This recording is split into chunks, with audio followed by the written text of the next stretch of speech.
नमस्कार साथियों, तो स्वागत है आपका हमारे online study channel Pohar study point पर। तो दोस्तों, आज हमारा टॉपिक है राजस्थान की कृषि और इससे संबंधित आज हम अति महत्वपूर्ण प्रश्नों के बारे में बात करेंगे जो आपके हर बार परीक्षाओं में रिपीट होते हैं। इसलिए हर प्रश्नों को आप बारीकी समझे और ध्यानपूर्वक पढ़े और वीडियो को आप जरा भी स्किप न करें क्योंकि वीडियो आपके लिए बहुत ही हेल्पफुल होने वाला है। तो चलो वीडियो को शुरू करते हैं।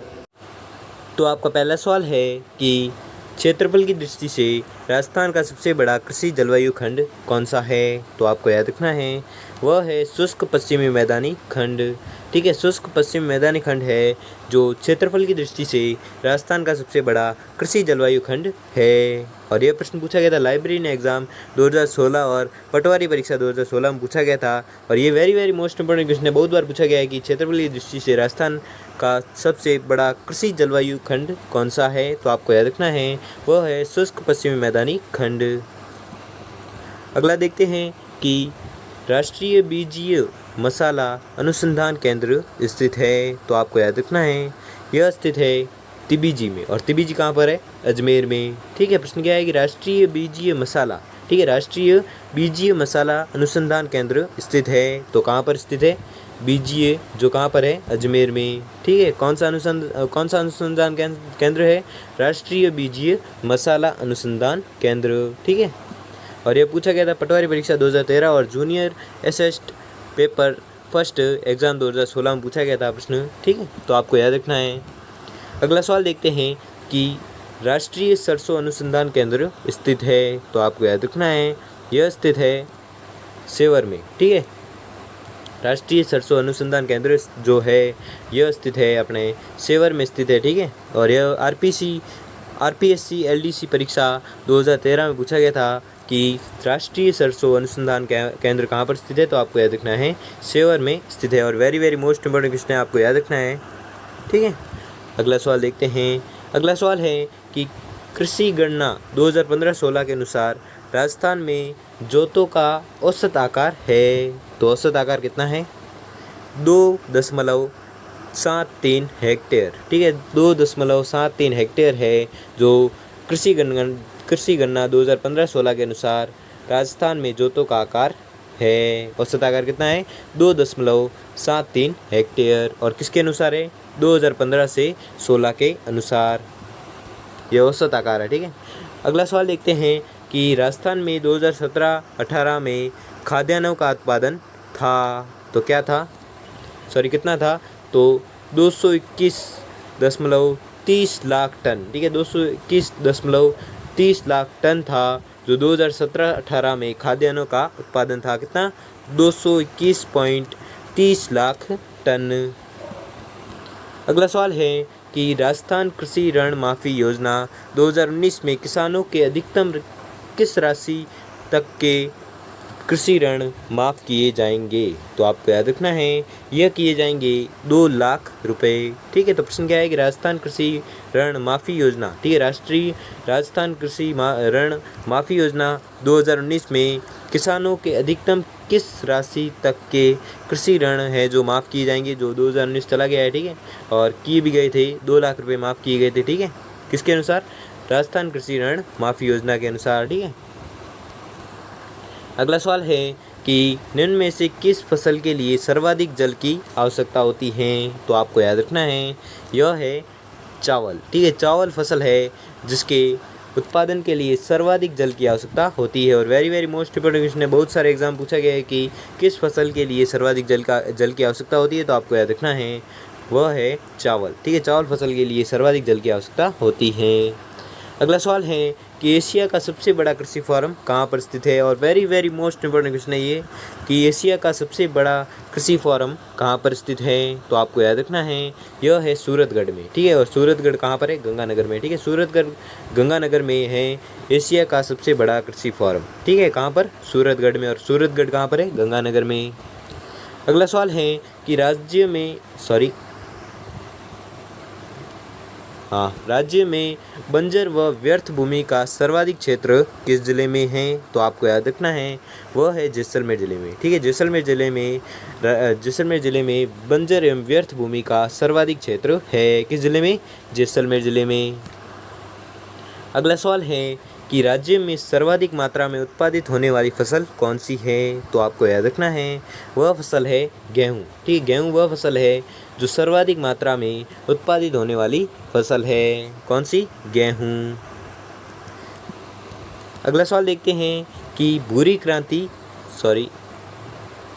क्रांति किससे संबंधित है? तो आपको याद रखना है भूरी क्रांति है जो संबंधित है खाद्य पदार्थ प्रसंस्करण से। ठीक है, खाद्य पदार्थ प्रसंस्करण से संबंधित है क्या? भूरी क्रांति। ठीक है, तो आपको अगर परीक्षा में पूछा जाए कि भूरी क्रांति किससे संबंधित है तो आपको याद रखना है भूरी क्रांति है जो खाद्य पदार्थ प्रसंस्करण से संबंधित है।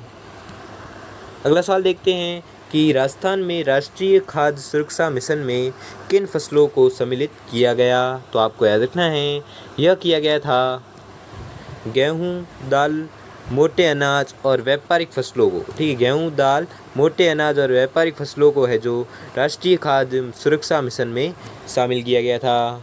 इन 4 फसलों को शामिल किया। कौन कौन सी? गेहूँ, दाल, मोटे अनाज और व्यापारिक फसलों को। ठीक है, और ये सेकंड ग्रेड क्लर्क परीक्षा में पूछा गया था 2013 में, और आने वाले एग्जाम में पूछा जा सकता है कि राजस्थान में राष्ट्रीय खाद्य सुरक्षा मिशन में किन फसलों को सम्मिलित किया गया? तो आपको याद रखना है गेहूँ, दालों, मोटे अनाज और व्यापारिक फसलों को सम्मिलित किया गया।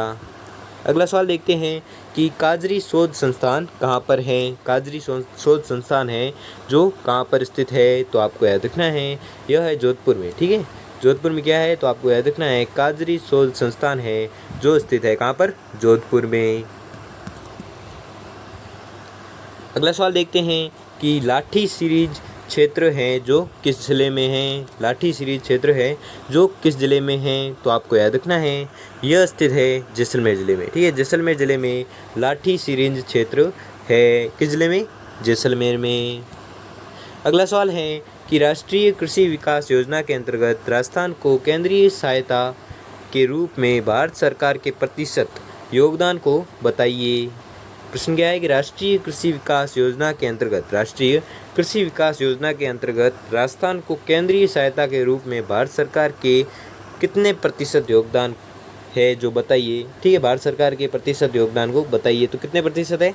60% योगदान है जो भारत सरकार का है। प्रश्न वापस पढ़ते हैं कि राष्ट्रीय कृषि विकास योजना के अंतर्गत, ठीक है, राष्ट्रीय कृषि विकास योजना के अंतर्गत राजस्थान को केंद्रीय सहायता के रूप में भारत सरकार के 60% योगदान है। ठीक है, भारत सरकार के कितने प्रतिशत योगदान है? तो आपको याद रखना है 60% योगदान है। और सेकंड ग्रेड क्लर्क परीक्षा 2013 में पूछा गया था, तो आपको याद रखना है प्रश्न। ठीक है, अगला सवाल देखते हैं कि थोड़ा इसको जूम आउट कर देते हैं। ठीक है, और अगला प्रश्न देखते हैं कि राजस्थान में अमेरिकन कपास का उत्पादन किन जिलों में होता है? राजस्थान में अमेरिकन कपास का उत्पादन है जो किन जिलों में होता है? तो कोटा, बूंदी ये ऑप्शन है। ठीक है, आप ऑप्शन को पढ़ लीजिए और यह होता है। तो आपको कथन का बताना है। कथन ए है राजस्थान में खरीफ तिलहनों में मूंगफली, तिल, सोयाबीन तथा अरंडी शामिल है। और कारण बी है कि राजस्थान में रबी तिलहनों में राई, सरसों, तारामीरा तथा अलसी शामिल है। तो आपका कथन होगा सही। आपका आंसर होगा नंबर 1, और कथन ए और बी दोनों ही सही है। ठीक है, दोनों ही सही है कि राजस्थान में खरीफ तिलहन में मूंगफली, तिल, सोयाबीन तथा अरंडी शामिल है। ठीक है, खरीफ फसलों में, खरीफ तिलहनों में। ठीक है, और राजस्थान में रबी तिलहनों में राई, सरसों, तारामीरा तथा अलसी शामिल है। तो आपका कथन कौन सा हो जाएगा? कथन ए व बी दोनों सही है। ठीक है, आपका आंसर हो जाएगा 1। और ये आरएएस परीक्षा में पूछा गया था। ठीक है, ऐसे प्रश्न आरएएस परीक्षा में बहुत बार पूछी जाती है। ठीक है, अगला सवाल देखते हैं कि खेत में निराई का उद्देश्य होता है। तो आपको याद रखना है निराई का उद्देश्य होता है फसलों से खरपतवार हटाना। ठीक है, फसलों से खरपतवार को हटाना ही खेत में निराई का उद्देश्य होता है। ठीक है, खेत में निराई का उद्देश्य क्या होता है? तो आपको याद रखना है फसल से खरपतवार हटाना जो खेत में निराई का उद्देश्य होता है। वन रक्षक परीक्षा भर्ती 2013 में पूछा गया था, और प्रश्न आपको याद रखना है कि खेत में निराई का उद्देश्य होता है क्या? फसल से खरपतवार को हटाना। अगला सवाल देखते हैं कि सर्वाधिक तेल किसके बीजों में पाया जाता है? तो आपको याद रखना है सर्वाधिक तेल है जो अरंडी के बीजों में पाया जाता है। ठीक है, अरंडी के बीजों में सर्वाधिक तेल है जो पाया जाता है। और यह प्रश्न पूछा गया था सेकंड ग्रेड व्याख्याता परीक्षा 2011 में, तो आपको याद रखना है प्रश्न।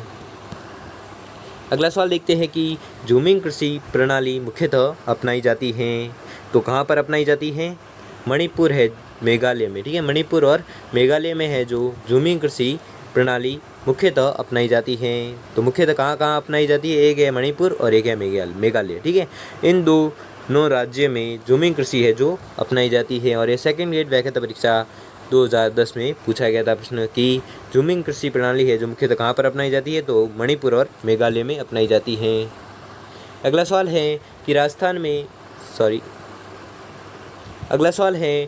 राजस्थान में मुख्य राष्ट्रीय खाद्य सुरक्षा अधिनियम है जो कब लागू किया गया? तो आपको याद रखना है यह लागू किया गया था 2 अक्टूबर 2013 को। ठीक है, 2 अक्टूबर 2013 को है जो राजस्थान में राष्ट्रीय खाद्य सुरक्षा अधिनियम लागू किया गया। कब? 2 अक्टूबर 2013 को। और यह पूछा गया था प्रश्न की जूनियर ICCT परीक्षा पेपर फर्स्ट में पूछा गया था। ठीक है, यह हुआ था 2013 को हुआ था पेपर, जब पूछा गया था कि राजस्थान में राष्ट्रीय खाद्य सुरक्षा अधिनियम कब लागू हुआ? तो आपको याद रखना है यह हुआ था 2 अक्टूबर 2013 को।